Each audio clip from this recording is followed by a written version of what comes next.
Welcome to the Great Woman in Compliance podcast with Lisa Fine and Mary Shirley. I'm Mary, and today I'm very pleased to have Krista Muszak on the call with me to present this episode to you. We are sponsored by Corporate Compliance Insights, and you can find more of our episodes on that website, as well as the latest and greatest in compliance news. You can also find other podcasts that feature compliance themes and other episodes that are also on the Compliance Podcast Network, as ours is. Hi, Krista. Welcome to the podcast. You are one of the friendliest and bubbliest people in compliance, so it's such a great pleasure to have you on the show. Please tell us about yourself. Oh, hi, Mary, or if I can say something in New Zealand, kia ora, Mary. Oh, very good. I love it. Thank you. Hopefully I said that right. Yeah, sure. Yeah. Thank you so much for having me today on your podcast. I have been a frequent listener of Great Women in Compliance, and actually I'm a re-listener as well. Sometimes your guests and topics resonate with me in different ways, depending on what's going on in my life and career. Yeah, so I'm really honored to be a part of this podcast. Before we get too far into this, I do need to point out that in our session today, everything that I say are my words and my opinions. I don't represent the company I work for right now, which is Pfizer, nor I'm not a spokesperson for them, nor any other company I've ever worked for. Getting that out of the way. Yes, so you described me as friendly and bubbly, and I really appreciate that. I feel like another way to say it could be described as inclusive. Feel that, especially as from a compliance perspective, that people care more when they feel cared about, that awareness, right? So that it works for me and as a compliance professional. My compliance career you and I have had a conversation about this before, that like a lot of people in compliance, they find the very winding path that led to that. My first career was working for a third-party vendor, providing a suite of services for HR and payroll. But doing so, in that role, I had the responsibility of working closely with, and this was all in the US, so it was federal, state, local tax agencies, working with the IRS and the SSA, tracking bills that would impact legislation that would impact our services. And I also had also ventured into the IT and implementation piece of it, some coding and validation, and all of those in that foundational, and I was at that company for close to 20 years, that it really opened my eyes to all the types of things that can fall into the category of compliance. And, something that you hear a lot of people saying is that compliance belongs to everyone. And it's true. There are elements of compliance in everything we do. So there was a pivotal point in my career. I attended an SCCE Academy in 2011 and obtained my certification. And that really solidified my love for compliance. And I followed what you might call like a create your own adventure career, because over the last 9, it was also based a little bit in fear of missing out, but a little FOMO also too. I'll talk to somebody, I'll go to a conference, or you and I have had conversations, I'm like, that sounds great, I want to do that. Because it is. So it's like, I find the profession to be so varied, whether it's what you do or the industry or the location scope. So the last 9 years, I've done exactly that. I've had regional, international scope. I've been in all sorts of different industries. I do have to say that anti-bribery is probably one of my favorite. And it's embarrassing, but I had like a professional crush on Tom Fox because of his FCPA. So that sounds corny, like totally professional, though I don't want to sound like a weirdo. But then just other things, policy. You and I have had conversations about policy and training, communication. And then most recently, I was doing some SOX compliance and controls, and now I'm doing acquisition, post-acquisition implementation. So I've had a lot of fun, and I've learned so much along the way. And everything I do, every time I talk to someone or I read an article or I listen to one of your podcasts, I'm like that, like I just love it. It reinforces my love for compliance and makes me thinking about, okay, what's next for me, or what's next for the profession, what's next for colleagues and friends. So it's been a really, definitely create your own adventure. Awesome. I love that. And I like that you've been pretty deliberate about choosing things and giving different areas a try as well. You lose nothing for having a foray. In fact, I think you look more attractive as you build a profile with lots of different areas that you've practiced in.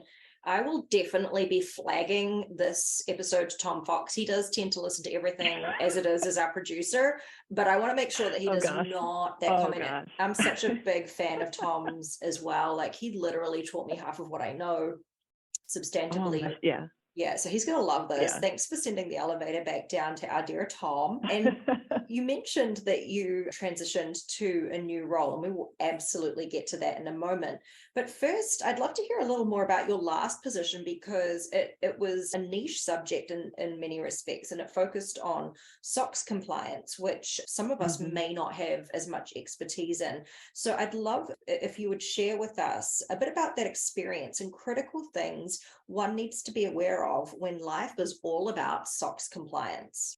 Oh, sure. Yeah, it's funny because I have had a lot of conversations with people, because SOX is normally considered more of a finance function. But the role that I had was really where I was L2 support. So I was the intermediary, if you will, in the business and audit, both internal and external. And it was really great because it was a great opportunity to help my business partners create a really good, strong compliance framework.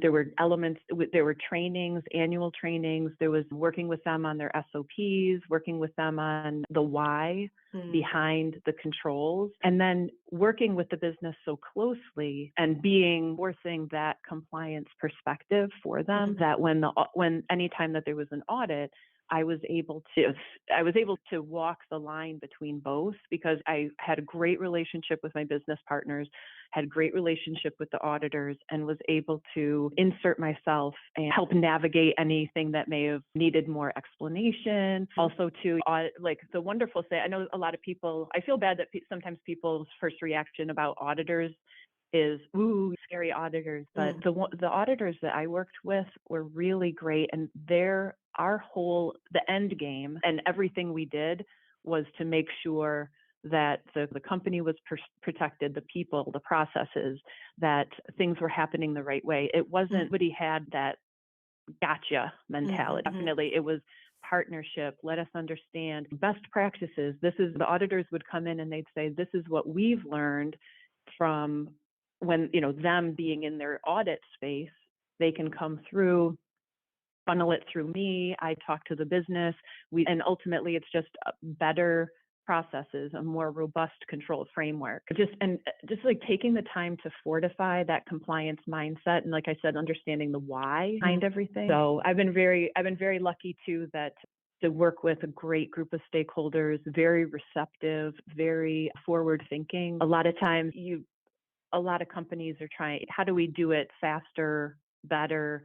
And then I'd always be like, and compliant, stay compliant. My partners would do that. They would focus on that. They're fully engaged and wanting to be efficient, but then dedicated to that compliance mindset. And it was 3.5 years, and it was really great group of people that I had a chance to work with. Super. Sounds like a lot of fun. And so we will look at that, a little glance in the rearview mirror, but now fast forward to the present. You're now in the mergers and acquisitions space. What are your key takeaways compared to other compliance positions? Sure. So I've only been here for I'm in my 5th week right now. Fantastic. So it's fresh eyes. I'm absolutely loving it though. So if anybody's interested in mergers and acquisitions and want to learn more about it, I highly recommend that they do. It's such a fascinating space to be in. Pre-acquisition due diligence, or the space that I'm in, like you said, the post-acquisition implementation. What I am finding is that the work is different from the past roles that I've had, but it's still all the basic ground rules, compliance that can be applied. You alluded to this earlier, Mary, where, changing scope and changing industries, you don't lose what you knew. It's been really good. So treat everything like a little mini compliance program. I'm currently not embedded in like corporate compliance, but I still have my book of work requires policies, oversight, monitoring, all of that, being ready. And then of course, partnerships is key. Knowing the business, that kind of thing. And one thing that I've been charged with is working on a playbook. So it's interesting because I don't know, Mary, if you and I haven't had a chance to talk about this, but I feel like every company, like that's the magic phrase right now. Like every company we need playbooks. Yeah.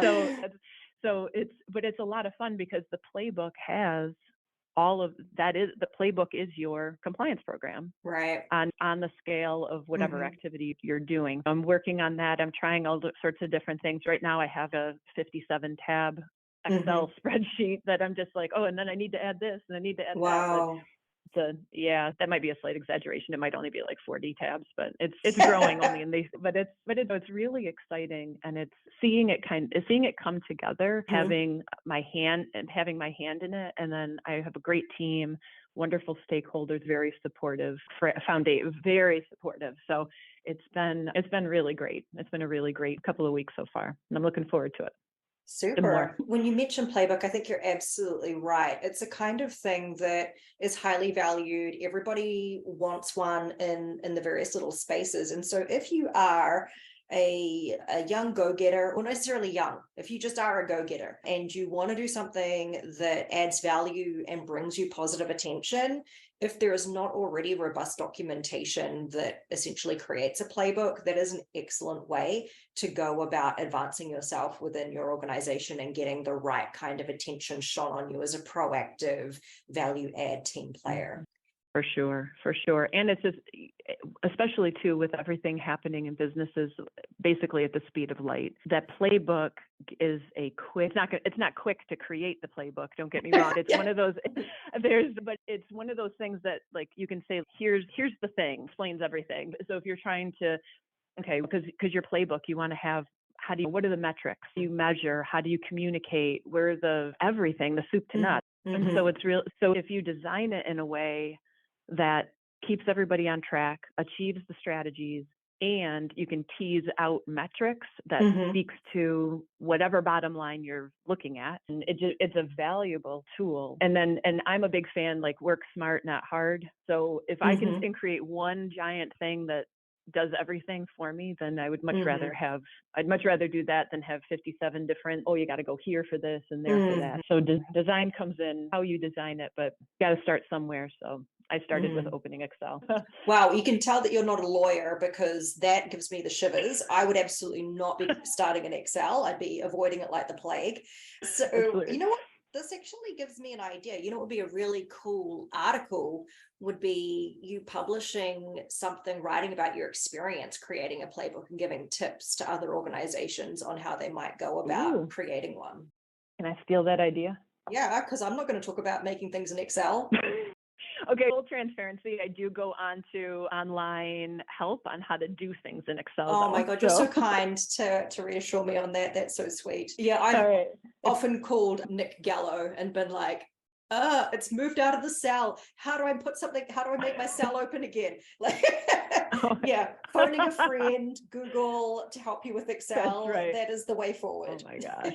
I know. And I see people on LinkedIn, they're like, I just got a certification through Excel. And I'm like, I don't have time for that. I just need someone to show me how to do a VLOOKUP. I just need my VLOOKUP to not come up with hashtag values. There is nothing worse than an unexpected hashtag in your Excel and then trying to get rid of it. Oh my goodness. Exactly. And second, full transparency, I almost said $sign value. Oh, that's intriguing. I did not want to date myself.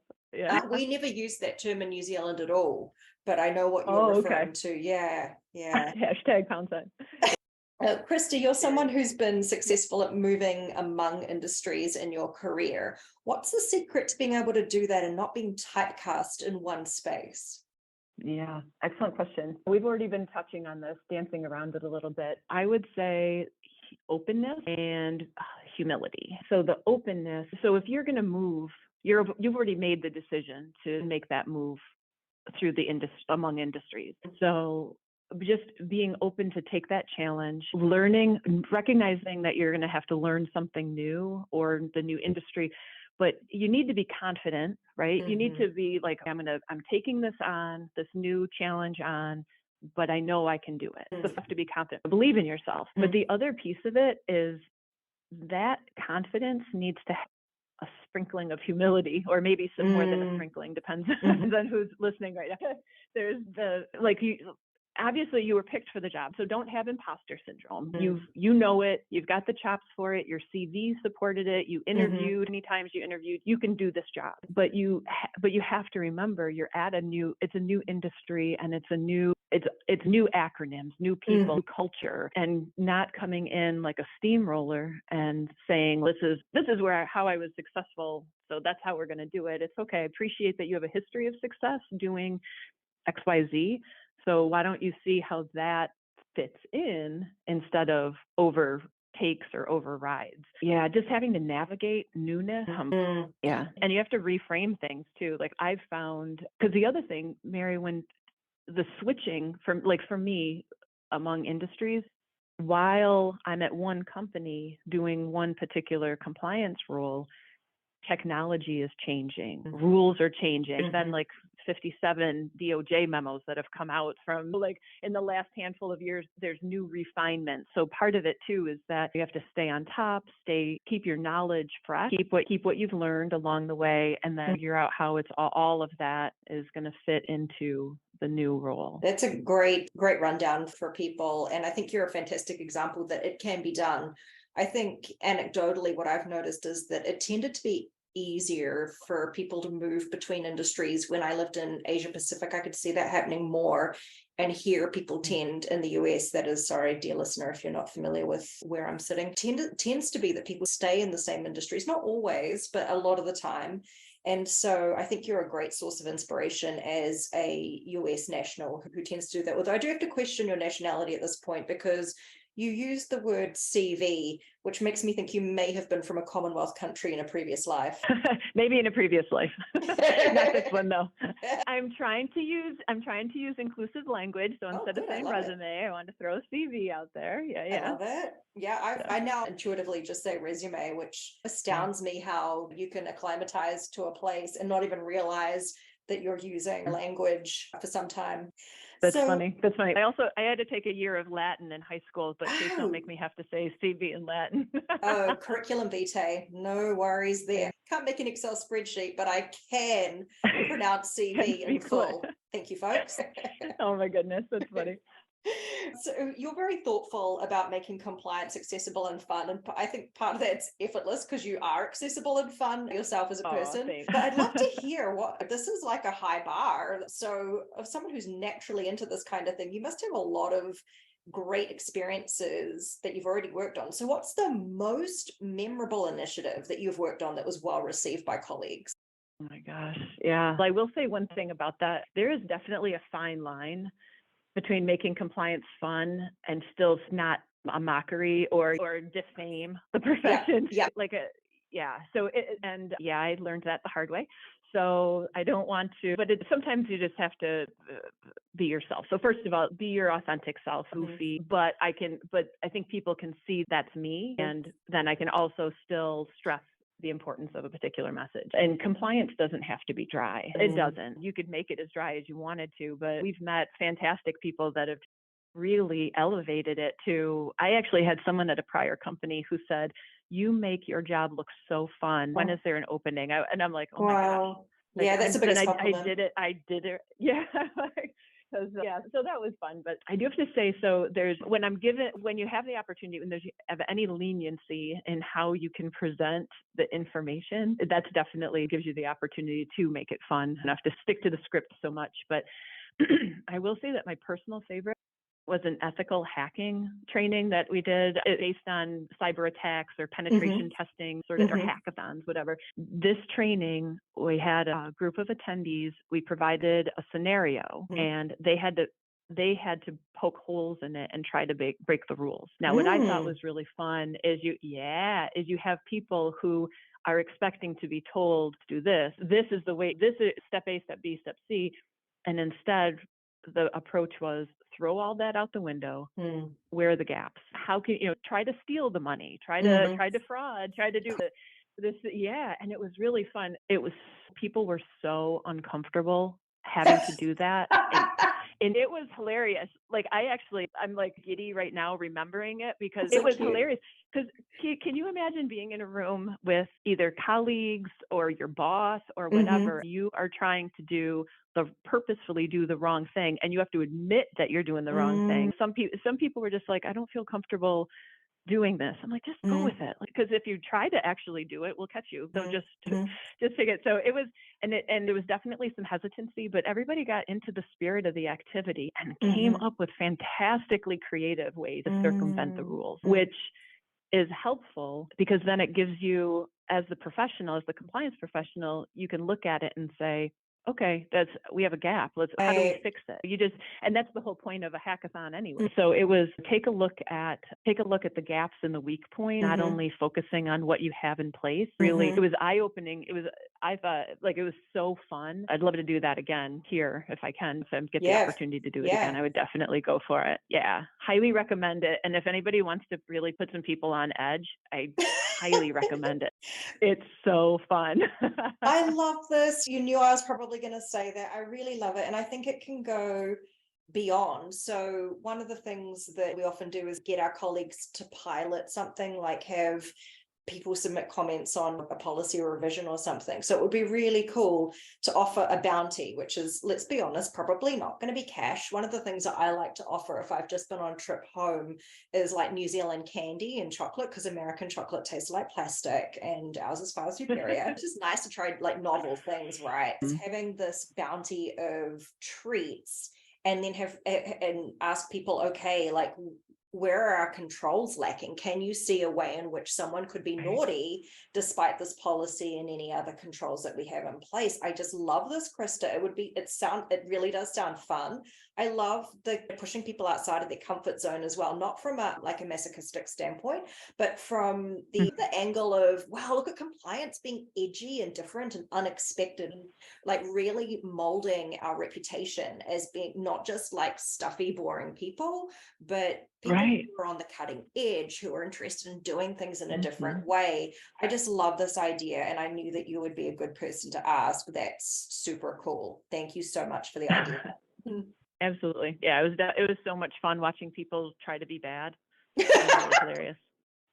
And eye-opening too, because there are some people that were just like, great, where's the pen? I'm going to start writing down my devious plot to take over the world. And then other people were just sitting there chewing their fingernails. I don't want to do this. I don't want to do this. So, all right, keep an eye on the one that's got the PowerPoint deck of how to break the rules. So. I love it. But you're similar vein here. You've done a lot of work on the training and communication side. And obviously we really, in order to be effective, we need to keep things fresh and different in order for people to pay attention. How frequently do you think is best practice to be issuing ethics and compliance communications from our function?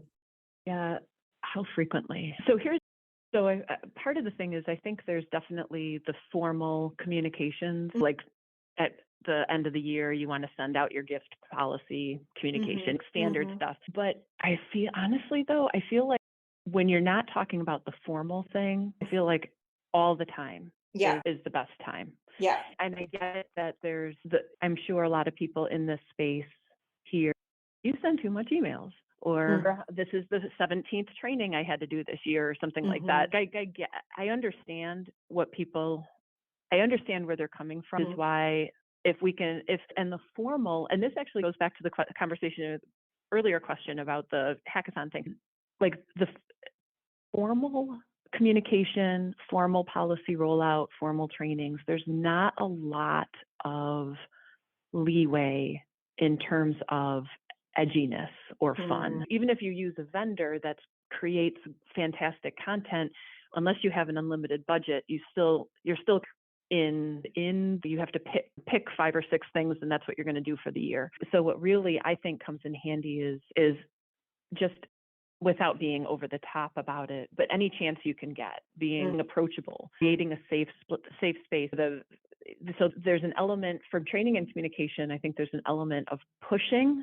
So you're pushing your content to them, but I think really like the time spent pulling in, offering like compliance coffee hour, just do it over virtual, whatever your virtual platform is. Record it. put it on a channel to make it available, and then you make it available for them, and you have a consistent, you brand yourself, brand your program. The one thing too, because measuring though it's harder to measure those stops in the hallway or those coffee talks. So obviously you want to try to figure out how to measure the traffic. And of course that's easier when you do the formal pushing. You send out a communication, how many clicks in the email, how many people finish their training on time. It is a little bit harder to measure those drive-bys. I think that's the one. I think that's really that's where the money is really. I don't mean like actual financial cash. That's like the money shot. So, yeah. Yeah, that's like the win. It's the one. And if you're able to get out and interact with your business partners or even people who are not your business partners and still, and then they're like, oh yeah, I remember meeting Mary. I remember Krista. Yeah, I just saw something sketchy happen. Just reach out because they seemed really nice and they were consistent in their message about wanting to know if anything went wrong. We are delightful. Yeah. That's true. Yeah. I do. You know what I think though? I think a lot of companies struggle with this. Just making it consumable. And then do you do it in little chunks? Do you do it in one huge wave? It's tough. I think you probably have to take a look at your company's culture, to look at time, and then is there any way to embed the message? Okay, so there's a town hall. Right before the town hall starts, can you have a compliance message? This quarter's compliance message is blah. One quick thing, 30 seconds, but it's the flashing and popping into people's head as a reminder. Got it. I think that's so useful. And this has been such a great episode, Krista. I knew that you would have some really interesting insights and ideas for people. I love actionable ideas. That's at least my favorite part of like podcasts and things. I'm curious to know from you, what's your favorite part of when you listen to the podcast? What do you get the most out of? That's a great question, because every time I've listened, it hits me differently depending on who your guest is, what the topic is. So I think that actually, I guess that's my answer, is the versatility or the varying differences. You have a great list of folks that have been on your podcast. Great. You're talking about their career, or hurdles that they've overcome. I think your podcast really is like so relatable because it's the human element. And I definitely think sometimes, and especially if you're from a company that's where you might be the only compliance person. If you're a compliance team of one, you're two people, that there's that feeling of being on an island by yourself. I highly recommend folks to listen to this podcast, because you might be the only person in your company, but guess what? There's hundreds of thousands of us across the world that would absolutely, one of us has gone through whatever you're going through right now. Love it. Thank you, Krista. That's all that we've got time for today. The time has absolutely flown by. Thank you so much for your collegiality in the field, how you represent the profession, obviously not representing directly Pfizer today or in this terms of sharing your views, but just how you are a great compliance unicorn for everybody. And thank you, Mary. Right back at you. And your expertise and time today. It's so appreciated. Oh, thank you. And thanks so much for this opportunity. I really appreciate it. And I look forward to talking to you in the future. Same here. Thanks, Krista.